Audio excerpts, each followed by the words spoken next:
पदवीधर आपल्या विद्यापीठाच्या संदर्भात दिशादर्शक अशी जी अधिसभा असते ते निवडून देणारा हा मतदार हा विकत घेतला जात नाही. आणि जेथे मतदार विकत घेतला जाऊ शकत नाही तेथे मिंदे असतील, अजित पवार असतील किंवा फडणवीस असतील हे निवडणुका घेण्यास घाबरतात.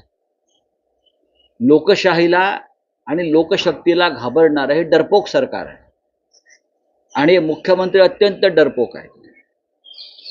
पैशाची ताकद ही लोकशाहीची ताकद नाही आणि म्हणूनच निवडणुकीला 24 तास असताना सिनेटची निवडणूक आपण 100% हारतो याची खात्री पटल्यावर, भीती वाटल्यावर निवडणूक रद्द केली. पण मुंबईच्या उच्च न्यायालयानं त्यांना चपराक लावली